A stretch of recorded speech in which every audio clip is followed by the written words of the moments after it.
mean, there's literally no other team I'd rather play for. Obviously Philly is a storied franchise, great tradition here, incredible team. So I'm just excited to get in, get to work with the guys, man. I'm super excited. It's going to be awesome. I want to be able to fly around and make plays. Yeah, literally fly around. Best wishes to you. Absolutely. Welcome to Philly. Yes, sir. Go Birds. Welcome to Philadelphia, Jaelan Phillips, and welcome into this Eagle Eye edition of Birds Huddle presented by Toyota. Dave Zangaro here with Ruben Frank. Phillips was the biggest splash, but some even bigger ones league-wide. Rube, Sauce Gardner on the move, Quinnen Williams as well, some big headliners. Do you think Howie Roseman was getting a little antsy watching these big moves take place without him involved? You know, knowing Howie, yeah, he probably wishes no other team made a trade, because he just wants a monopoly on the trade market. Wouldn't shock me. It's like those drafts where he doesn't have a pick for like 100 picks and he has to go walk around the NovaCare complex. He might have been doing that today. He's different. He is a little different. A good thing for the Eagles. Much more on those deals ahead in the show. But just a short time ago, Roseman addressed his own team's deadline and the addition of Jaelan Phillips. It's our Birds Report presented by FanDuel Casino. Get your thrill on. It's really easy to scout the player. Really, he's got freak ability. He can rush. He can set the edge. He can play in space. He's got a nonstop motor. I think one of the most fun things to do is put on his tape and watch his effort, And when you have the athleticism and the physical ability he has with the effort he has, and then, just going and seeing that he was Walter Payton Man of the Year in Miami, the things that he does in the community. He comes from an unbelievable family, and then obviously Vic was with him. For us, where we are as a team, what we believe in is important to winning a world championship and to being a great team. It really wasn't a hard trade to make.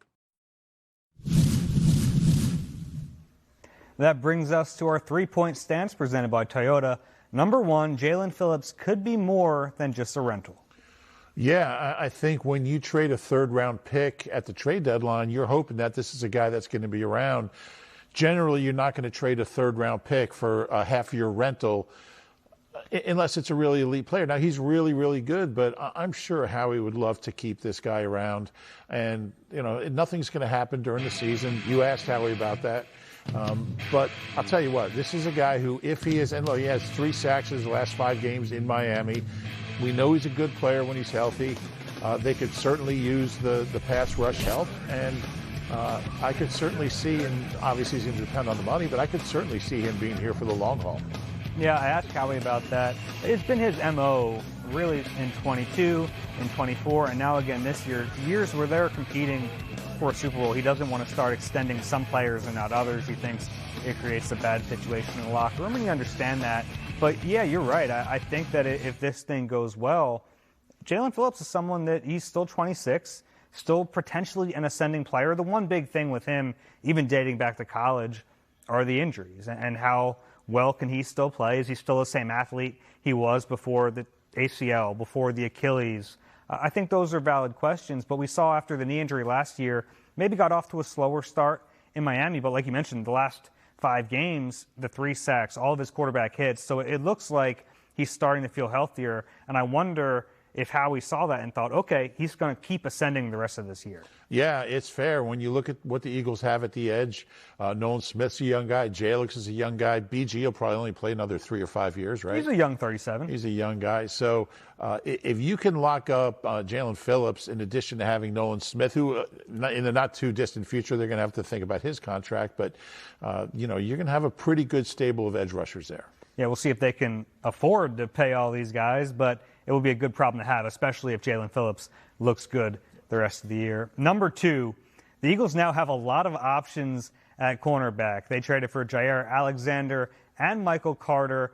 Will either of them be the best option, Rube? What do you think? It's a great question. Look, your expectations of the 2 corners are not going to be super high. They were both let go by or allowed to leave for virtually nothing by teams that are not doing well. So I still think that, and Jair Alexander, look, he was a great player a few years ago. Michael Carter's best days very well could be behind him as well.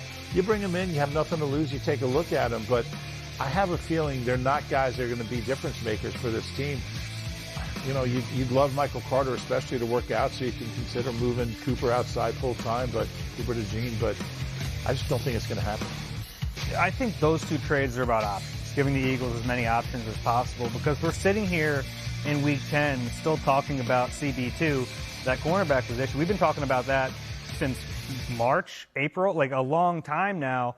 And I think the initial hope was that Kelee Ringo would just get in the training camp, run away with that job, and it just never happened like that. We saw him and Adoree Jackson split the reps throughout the first half of the season.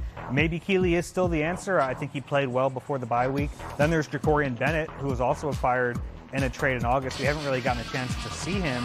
So there's all these names. We saw that long list of cornerbacks. They have a lot of options. I'm not sure which one is the best, but if you have a lot of options, your chances improve that one of them is a good one. Does it work that way?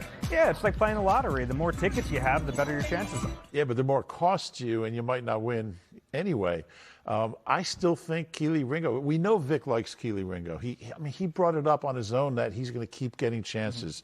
They're intrigued by his traits and his size and his speed, and he has not played well consistently. But you can see that there's something there sometimes. I'm not sure, and he's still young, and I'm not sure what they have in these other guys, if they have somebody that's going to be a better option. I'm not saying he's the best long-term option.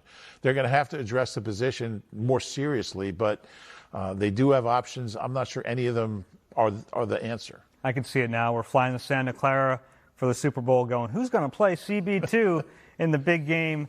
Number 3, the Eagles roster just doesn't really have any glaring holes right now, does it, Rube? No, I think that's fair, and I think we're seeing it every Sunday.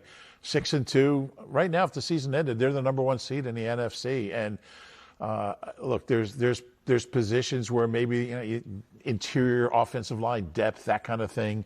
But no, I think this is look. Howie's done a tremendous job with all the players they lost in March.